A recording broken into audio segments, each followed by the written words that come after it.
La coupe menstruelle ou coupelle menstruelle, voici une nouveauté qui apporte sa petite révolution dans la vie quotidienne des femmes. Écologique, économique, facilement lavable, la petite coupe en forme de cloche va-t-elle éclipser le fameux tampon hygiénique ? L'invention n'est pas nouvelle. La fameuse tassette de l'époque a été inventée par l'actrice américaine Leona Chalmers en 1937 déjà. Elle n'eut pas beaucoup de succès à cause de la pénurie de caoutchouc engendrée par la Seconde Guerre mondiale, et surtout à cause de la résistance et la réticence des femmes à l'époque à insérer leurs doigts dans leur vagin. Une autre coupe menstruelle en caoutchouc, elle aussi, fut inventée en 1987 aux États-Unis, la Keeper. Alors, qu'est-ce que c'est ? À quoi ça sert ? Comment s'en sert-on ? Conseils et rencontres avec Geneviève Préti, conseillère en santé sexuelle et en médecine reproductive du planning familial à Genève, au micro de Jean Pellichon. La coupe menstruelle est quelque chose de nouveau dans la région en Suisse et en France ? Ça n'est pas quelque chose de nouveau, mais c'est quelque chose qu'on redécouvre actuellement, notamment par le biais des mouvances écologiques et qu'on retrouve sur des sites internet, mais malheureusement qui n'est pas du tout connu dans les pharmacies, par les femmes elles-mêmes, et qui mérite d'être plus largement connu et explicité. Alors qu'est-ce que c'est qu'une coupe menstruelle exactement ? C'est un objet en matière plastique. Le plus couramment utilisé, c'est la matière silicone qui ne provoque pas d'allergie, et puis qui est une petite coupe, comme son nom l'indique, qu'on peut introduire dans le vagin avec un petit bout qui permet de la retirer après l'utilisation. Et cette coupe va se remplir du sang menstruel. Donc, elle évite que le sang menstruel coule. Signe particulier, elle est recyclable. On peut l'utiliser jusqu'à 10 ans. Tout à fait. C'est pour lavable, ça que... recyclable. Voilà, c'est pour ça qu'elle revient en surface dans les milieux écologiques. Alors, on la trouve sous différentes formes. Il y a bien sûr 2 tailles, si l'on est, plus ou moins jeune fille ou si on n'a pas eu d'enfants et si on a eu des enfants. Oui, la taille est aussi importante pour des femmes qui auraient des flux menstruels différents. Une femme à fort flux menstruel pourra utiliser la taille plus grande, sans risque de fuite, et puis une femme avec un flux menstruel moins important pourra utiliser une coupe un peu plus étroite. Et ça se porte facilement ? Alors, ça dépend les femmes. Vous avez des femmes qui vont être très à l'aise avec leur corps, qui ont déjà l'habitude d'introduire leurs doigts dans le vagin, qui ont peut-être fait ça pour sentir le col de l'utérus, qui vont être très à l'aise avec l'introduction. D'autres femmes qui n'ont pas cette aisance avec leur corps. Et on dit qu'il faut quand même au moins 3 utilisations pour s'habituer à l'objet. Mais c'est quelque chose qui est dit aussi avec d'autres outils de contraception comme les préservatifs, notamment les préservatifs féminins. Donc on est habitué à dire aux personnes ne vous arrêtez pas à la première utilisation. C'est vraiment important d'utiliser, alors dans ce cas-là, ce qui est prescrit au moins 3 fois. Mais les femmes qui ont l'utilisation régulière des tampons hygiéniques ne vont pas avoir de problème à utiliser cette coupe, au contraire. Alors, elle pourrait avoir un problème, je dirais, d'ordre psychologique, c'est-à-dire que l'objet peut paraître incongru, on n'a pas l'habitude de le voir, mais si on dépasse cet aspect-là, il va être introduit comme un tampon hygiénique. Et puis, l'avantage, c'est qu'on peut le laisser plus longtemps. C'est-à-dire qu'un tampon hygiénique doit quand même être changé selon le flux menstruel toutes les 2, 4, 6 heures, alors que cette coupelle peut rester en place jusqu'à 8 heures. Donc on peut la poser pour toute la journée. On peut dormir avec ? On peut dormir avec aussi, bien sûr. On peut dormir avec. Mais pas avoir des rapports sexuels avec ? Non, alors, bon, tout peut être essayé, mais probablement que l'objet va intervenir dans le rapport sexuel et que ce sera plutôt désagréable. Alors, on dit que c'est avantageux, par exemple, pour les activités sportives. On peut même aller dans l'eau et à la piscine avec. Alors ça, c'est ce qui est indiqué sur les sites des distributeurs. C'est encore à essayer. Ça dépend peut-être les femmes, comment elles se sentent à l'aise avec. Mais introduit à l'intérieur du vagin, il ne doit pas se sentir. Il ne doit pas être désagréable. Il ne doit pas provoquer de douleur. Si c'est le cas, c'est qu'il a mal été inséré. Voilà, alors pour l'insérer, il faut le plier en 2 et ensuite de ça, on l'introduit, il se relâche et donc il prend la forme, il épouse la forme... Comme une sorte de parachute en fait, qu'on plie à l'introduction puis qui se déplie une fois en place.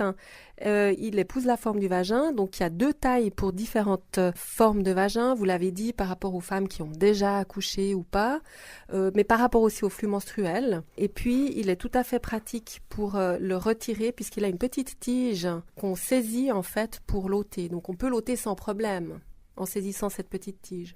Il y a un rapport aussi qualité-prix, puisque finalement on en utilise peu, donc ça coûte pas trop cher. En Suisse, c'est une 50aine de francs à peu près. Si on calcule en fait que dans une vie, une femme utilise environ 10 à 12 000 tampons, on a fait un bref calcul, on arrive à environ 2800 francs sur un ensemble d'une vie environ, contre à peu près 300 pour le prix de cette coupelle. Est-ce que l'argument économique, c'est ça qui fait foi, c'est plutôt l'argument écologique? Je pense que c'est plutôt l'argument écologique qui maintenant a un bon impact parce que effectivement on est sur quelque chose de réutilisable dans un matériau, le silicone, qui ne provoque pas d'allergie et donc on évite de remplir les poubelles avec des tampons hygiéniques. Maintenant, l'argument pratique est un argument aussi fort intéressant. Parce que si on peut le mettre en place sans avoir besoin de le retirer souvent, par rapport à un tampon hygiénique, c'est un net avantage. Alors, est-ce que finalement, ça va intéresser une tranche d'âge, un certain type de femmes? Par exemple, j'imagine que les femmes du Sud qui n'ont pas souvent la possibilité d'acheter ou à prix élevé des tampons hygiéniques ou autres serviettes, ça coûte très cher aussi dans certains pays. Ça va être quelque chose vraiment d'intéressant à l'avenir? Oui, probablement, mais ça dépend tout comment les femmes vont s'approprier l'objet en fait. C'est entre leurs mains.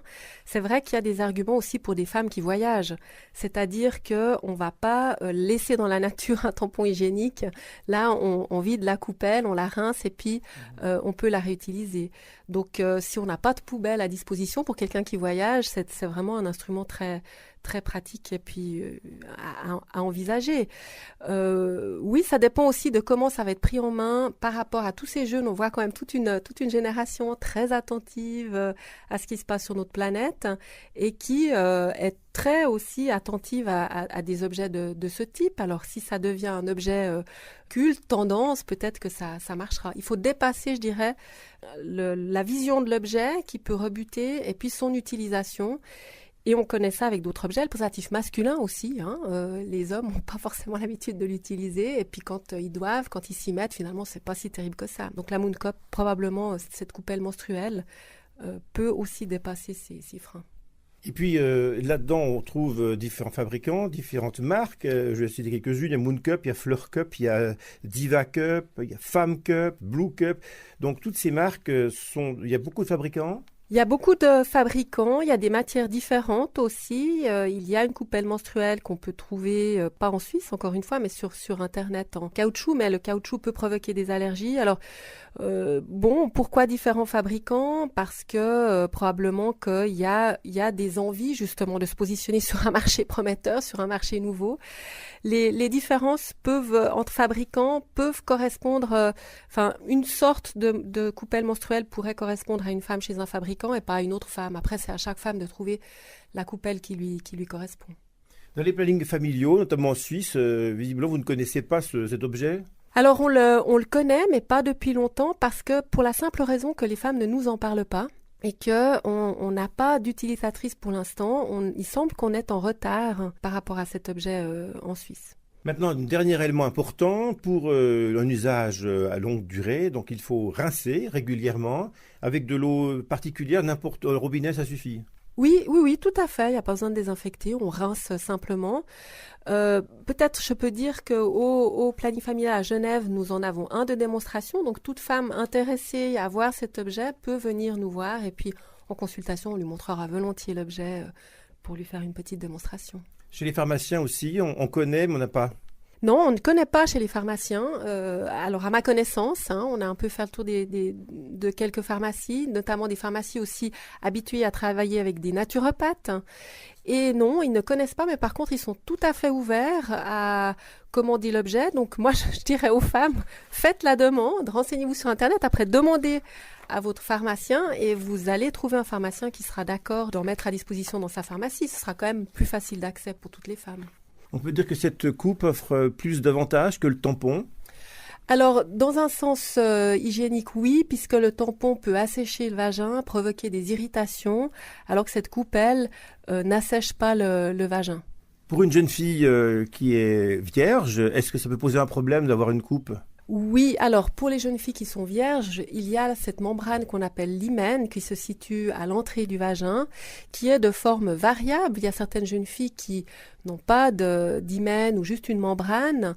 Donc certaines pourront utiliser la coupelle menstruelle, de quelle marque qu'elle soit, certainement la plus petite, la taille plus petite.